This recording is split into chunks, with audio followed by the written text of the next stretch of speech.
اب اس نے کیا کیا اس نوجوان نے کہ وہ گائے گھر لایا، ماں سے آ کے کہا کہ اماں یہ تو اللہ نے فضل کر دیا۔ ماں کہنے لگی پتر حالات ہمارے خراب ہیں، منڈی میں لے جا اسے بیچ دے، لیکن سودا میری مرضی کے بغیر طے نہ کرنا۔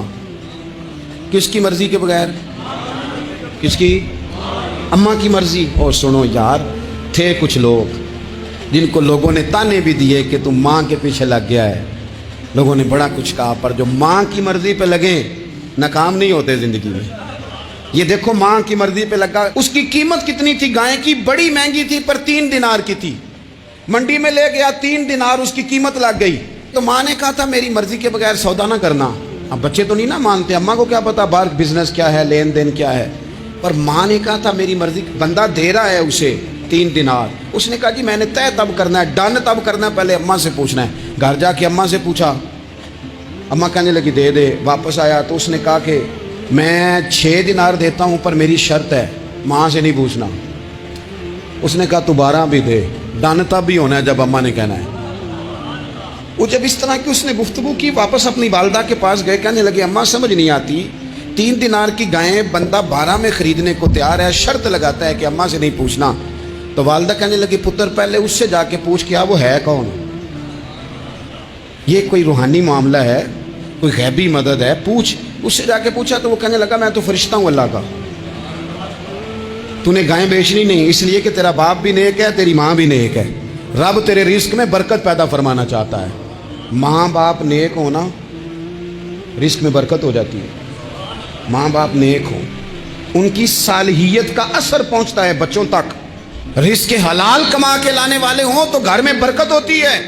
جا کے کہا کہ تیرے ماں باپ نیک تھے، اسے نہ بیچنا گائے کو، تو کیا کریں؟ کہنے لگے بنی اسرائیل والے سوال کر کر کے خود مشکل میں آ گئے۔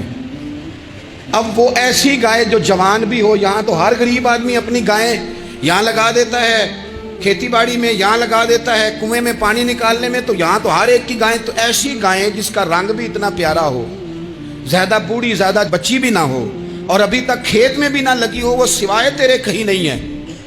اس نے کہا چل پھر مہربانی کر بتا میں کتنے کو دوں گائیں، اگر وہ آ جائیں تو کتنے کو بیچنی ہے؟ اسے کہنا کوئی نہیں، ریٹ تو زیادہ کرنا ہی نہیں، ان سے کہنا گائے کے اندر سے گوشت نکال دیں اور جتنا گوشت ہے اتنے پیسے بھر دیں، اس کی کھلڑی بھر دیں۔ اب وہ بنی اسرائیل والے ڈھونڈتے پہنچ گئے، کہا جناب گائیں 3 دینار کی یا 6 لے لو۔ اس نے کہا نہ بھائی، ذبح کروں گا، گوشت نکالوں گا، جتنا وزن گوشت کا اتنے پیسے بھرو گے کھال میں تو پھر گائے تمہیں ملے گی۔ اب مجبور تھے، کیا کرتے؟ ابن کثیر حدیث لائے ہیں، امام سیوطی نے در منصور میں بھی لکھی ہے، نبی پاک صلی اللہ علیہ وسلم نے فرمایا سنو جوانوں اور اسے دل کی تختی پہ لکھو، نبی پاک علیہ السلام نے فرمایا اگر بنی اسرائیل والے زیادہ سوال نہ کرتے تو اتنی مشکل کا شکار نہ ہوتے۔ انہوں نے سوال اتنے کیے کہ چارہ نہیں ہے اب ان کے لیے، چارہ نہیں ہے اب ان کے لیے کہ یہ ادھر ادھر جا سکے، مجبوری بن گئی، یہی گائے خریدنی ہے، یہی لے جانی ہے۔ اب اتنا سارا مال جمع کر کے وہ گائے خریدی، ذبح کی، تو مقتول کو جب اس کا ایک حصہ مارا تو اس نے اٹھ کے کہہ دیا یہ جو مدعی بنا ہوا ہے نا، یہی تو میرا قاتل ہے، یہی تو میرا قاتل ہے، یہی تو ہے۔